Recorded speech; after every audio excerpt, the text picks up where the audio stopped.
কর্ণফুলী নদীকে রক্ষায় সাম্পান শোভাযাত্রা অনুষ্ঠিত হচ্ছে, যেটি প্রতি বছরই অনুষ্ঠিত হয়। এবার সে আয়োজনের 19তম আয়োজন, যেখানে অংশ নিচ্ছেন শতাধিক যে সাম্পান মাঝি, তারা অংশ নিচ্ছেন। তারা তাদের যে সাম্পান, সেই সাম্পান নিয়ে তারা এই যে শোভাযাত্রা, সেই শোভাযাত্রা অংশ নিচ্ছেন। এই কর্ণফুলী নদীর উপর মূলত তাদের রুটি রুজি সবকিছু নির্ভর করে। সেজন্য কর্ণফুলী নদীকে রক্ষায় প্রতি বছরের যে আয়োজনটি অনুষ্ঠিত হয় 4 দিন ব্যাপী, এবারও সেই আয়োজনের আজকে দ্বিতীয় দিন। গতকালকে বিনি সুতোরমালা অনুষ্ঠিত হয়েছিল, আজকে সাম্পান র্যালি অনুষ্ঠিত হচ্ছে। এছাড়া রয়েছে সাম্পান প্রতিযোগিতাও রয়েছে মেলা। অর্থাৎ এই সবকিছুর উদ্দেশ্য একটি, কর্ণফুলী নদী যেটি আসলে চট্টগ্রামের সবচেয়ে গুরুত্বপূর্ণ নদীগুলোর একটি, এবং যেহেতু এটির উপর চট্টগ্রাম বন্দর নির্ভর, সে কারণে এই কর্ণফুলী নদীর উপর দেশের অর্থনীতির অনেক বড়, অর্থাৎ বলতে গেলে অর্থনীতি পুরোটাই কিন্তু আসলে কর্ণফুলী নদীর উপর নির্ভরশীল। সেজন্য এই কর্ণফুলী নদী যেন আর ধ্বংস না হয়, দখল দূষণে যেন শেষ না হয়ে যায়, সেই জন্য এই যে কর্ণফুলী নদীকে রক্ষার জন্য এই যে আয়োজন করে থাকে আয়োজকরা, সেই আয়োজন তারা এবারও করেছেন। আপনারা দেখছেন প্রত্যেক সাম্পান মাঝি তারা তাদের যে সাম্পান, সেই সাম্পান নিয়ে যে র্যালি সেটিতে আসলে অংশ নিচ্ছেন। এবং এখানে যারা আয়োজকরা তারাও পাশে বক্তব্য রাখছেন। এছাড়া পাশাপাশি আমরা যারা আয়োজক কমিটি তাদের সাথে কথা বলছি, তারা বলছেন যে আসলে তাদের এই আয়োজন অব্যাহত থাকবে। তবে বিগত সময়ে তারা আসলে বারবার এই যে দখল দূষণ থেকে কর্ণফুলীকে রক্ষায় নানান চেষ্টা করলেও কিন্তু প্রভাবশালীদের যে চাপ, সে চাপের কারণে তারা সেখানে আসলে সফল হননি। তবে এবার আর অন্তত তারা আশা করছেন যেন কর্ণফুলী নদীকে যেন রক্ষা করা সম্ভব হয়। সেজন্য তারা আসলে প্রশাসনের যে জোরালো ভূমিকা, সেই জোরালো ভূমিকা তারা আসলে প্রত্যাশা করছেন। তো আমরা এখানে আয়োজকরাও কথা বলছেন, পাশাপাশি সাম্পান যে শোভাযাত্রা সেটিও আপনাদেরকে দেখানোর চেষ্টা করব, পাশাপাশি আয়োজকদের যে বক্তব্য সেটিও শোনার চেষ্টা করব। এই কর্ণফুলী রক্ষার জন্য আমরা আন্দোলন করে আসছি আজকে দীর্ঘ 19 বছর ধরে। আমরা চাই এই কর্ণফুলী বাঁচলে বাংলাদেশ বাঁচবে, এই কর্ণফুলী বাঁচলে বাংলাদেশ চট্টগ্রাম বাঁচবে। এই বাংলাদেশের অর্থনীতির 90% এই কর্ণফুলীর মাধ্যমে আপনার রপ্তানি হয়ে থাকে। এই কর্ণফুলী রক্ষা হলে তাহলে আমরা কর্ণফুলীর এই যে আমদানি রপ্তানি বাঁচবে।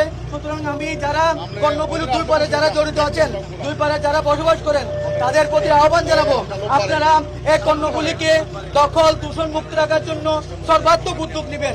কেউ দূষণ করলে, কেউ আপনার এই কর্ণফুলী দখল করলে তাদের বিরুদ্ধে আপনারা প্রতিবাদ করে তুলবেন।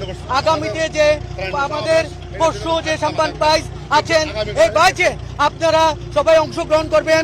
একটা হলো আমাদের একটা দাবি, এই কর্ণফুলী রক্ষা। এই কর্ণফুলী রক্ষার জন্য সবাই সমগ্র চট্টগ্রামবাসী যদি এগিয়ে আসেন, তাহলে আমরা কর্ণফুলী রক্ষা করতে পারবো। সবাইকে ধন্যবাদ। আগামীতে আমরা এখন এখানে রয়েছেন চট্টগ্রাম মেট্রোপলিটন পুলিশের মাননীয় কমিশনার, তিনি হাসিব আজিজ, তিনি উপস্থিত আছেন। আমরা একটু তার যে মন্তব্য সেটি একটু জানতে চাইবো। যে কর্ণফুলীকে রক্ষায় আসলে পুলিশ প্রশাসনের যে ভূমিকা সেটি আসলে কতটুকু, সেই বিষয়টি আমরা একটু জানতে চাইবো পুলিশ কমিশনারের কাছ থেকেই জানার চেষ্টা করবো। আমরা একটু যদি জানতে চাই আসলে এই যে কর্ণফুলীকে রক্ষায় পুলিশ প্রশাসনের ভূমিকাটা কি, আপনারা আসলে কি ভূমিকা রাখবেন? এটি তো আপনার এই যে সিএমপিতে দায়িত্ব নেওয়ার পর প্রথম এমন একটি প্রতিযোগিতা দেখছেন, আপনার সবকিছু মিলে আপনার মন্তব্যটা জানতে চাচ্ছি। আমি অতি সংক্ষেপে বলি সেটা হচ্ছে যে আমার বক্তব্য হচ্ছে এই কর্ণফুলী নদী রক্ষার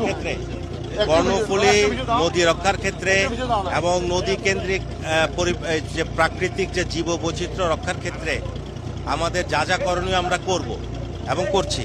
এখানে আমার যেটা বিষয় সেটা হচ্ছে যে মহামান্য হাইকোর্টে যে সমস্ত মামলা বিচারাধীন আছে, এই সমস্ত মামলার আদেশের অপেক্ষা আমরা থাকবো, এবং এই আদেশগুলো চূড়ান্ত আদেশ পাওয়ার পরে আমরা সেই আদেশ বাস্তবায়নের জন্য সর্বাত্মক পদক্ষেপ গ্রহণ করব। আরেকটা হলো যেগুলার এনক্রোচমেন্ট যেগুলো হয়েছে, এনক্রোচার যে সমস্ত এনক্রোচমেন্টের ব্যাপারে কোনো লিটিগেশন নাই বা আদালতে কোনো মামলা মোকদ্দমা পেন্ডিং নাই, এগুলাকে আমরা সম্মানিত জেলা প্রশাসক মহোদয়ের মাধ্যমে এক্সিকিউটিভ ম্যাজিস্ট্রেট নিয়োগ করে মোবাইল কোর্টের মাধ্যমে এগুলো উচ্ছেদ করব। অসংখ্য ধন্যবাদ। আমরা শুনছিলাম মাননীয় পুলিশ কমিশনার, তিনি যেমনটি বলছেন যে কর্ণফুলী নদী রক্ষায় তাদের যে ভূমিকা তারা সেটি অব্যাহত রাখবেন। আর দর্শক আপনাদেরকে দেখাই সেই সাম্পান প্রতিযোগিতা, সাম্পান র্যালি আগামী পরশু অনুষ্ঠিত হবে যে প্রতিযোগিতা সেটি। দাঁড়াবো পাশে, আমরা ব্যানারে এমন ভাবে দাঁড়াবো যাতে সবাইকে দেখা যায়, একটু মিডিয়ারও যাতে সুবিধা হয়, মিডিয়া যাতে ব্যানারটা পায়। তিনি অনুরোধ জানাচ্ছি সবাই একটু সহযোগিতা করবেন।